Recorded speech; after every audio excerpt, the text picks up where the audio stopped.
दोस्तों, अभी तक हमने पाकिस्तानी अवाम के व्यूज़ जाने कश्मीर के बारे में। अब हम आज़ाद कश्मीर के इतिहासकारों के बारे में जानेंगे, उनके क्या विचार हैं आज़ाद कश्मीर के बारे में और भारतीय कश्मीर के बारे में। तो चलो देखते हैं उनका वीडियो जो रियल एंटरटेनमेंट टीवी ने शूट किया है। तो आइए देखते हैं।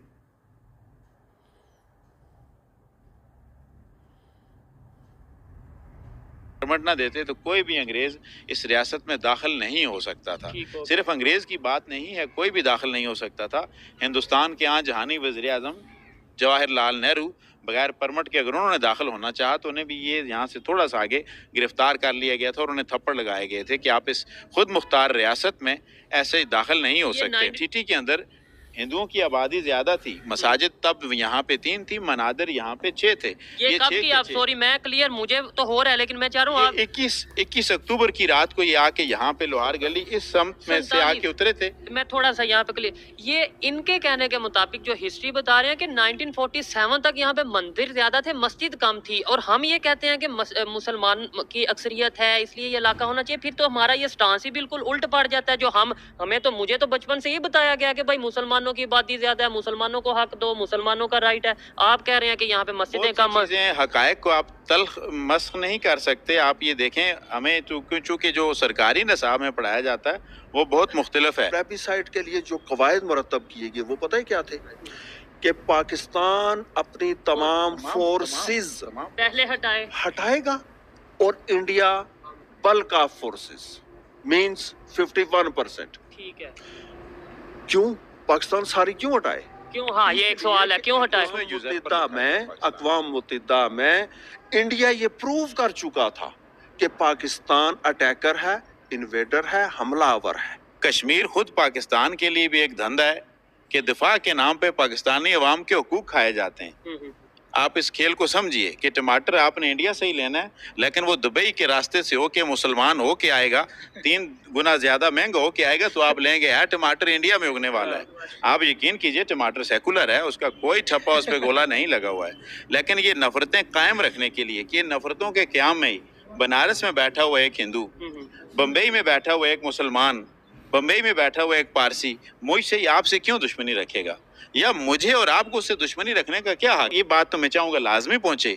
क्या दुनिया में क्या कभी किसी शख्स को ये साथ बताना पड़ता है कि मकई के साथ आप मकई लिखते हैं? नहीं, वो पता होता है कि ये मकई है। आजाद के साथ, आजाद दुनिया में किसी और मुल्क के साथ अब कभी आपको आजाद लगा? आजाद पाकिस्तान या आजाद ईरान, आजाद सऊदी अरब कहीं लगा मिलता है? तो इस मजाक को भी समझे जाने की जरूरत है कि इसको आजाद क्यों कहा गया। पहले पाकिस्तान के लिए हमारी तरफ से सलाम है, मगर उन इदारों के लिए सलाम कहते हुए हमें 10 मरतबा सोचना पड़ता है कि जिनकी मौजूदगी में हमें अपने घर जाते हुए तलाशी देना पड़ती है। हमें पाकिस्तान में तो कभी कहीं तलाशी नहीं देना पड़ती, कहीं शनाख्ती कार्ड नहीं दिखाना पड़ता, लेकिन मैं नीलम में रहता हूँ, मुझे वहां जाते हुए शनाख्ती कार्ड दिखा के जाना पड़ता है। तो अगर चीचू की मलिया का एक फौजी मुझसे शनाख्त मेरे घर में जाते हुए तलब करेगा तो शायद मुझसे बहुत मोहब्बत की तवक्को ना रखे। लेकिन जो इनसे बात की है, गुफ्तगू की है, बहुत से इंटरव्यूज मैंने किए पाकिस्तान के, मुख्तलिफ सिंध में मैं गया, कराची में मैं गया, मैं पेशावर में इंटरव्यू किए, मैंने लाहौर में बहुत से इंटरव्यूज किए और बहुत एजुकेटेड लोगों के साथ बात की। लेकिन हिस्ट्री के हवाले से, अगर खास तौर पे कश्मीर की हिस्ट्री के हवाले से बात करें तो मैं समझता हूँ मेरा अब तक का बेस्ट इंटरव्यू ये रहा है। दोस्तों, बीच में बैठे हुए इतिहासकार ने जो नेहरू जी के बारे में कहा है वो बिल्कुल गलत कहा है। मैं इससे डिसएग्री करता हूँ।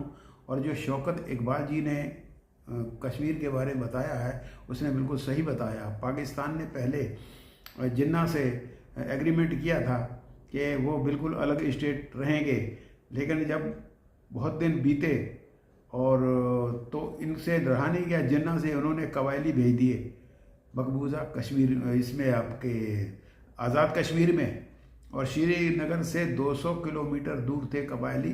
तो नेहरू जी ने फौज भेजी, उनको खदेड़ा वहाँ से। तो ये इन्होंने सही कहा है,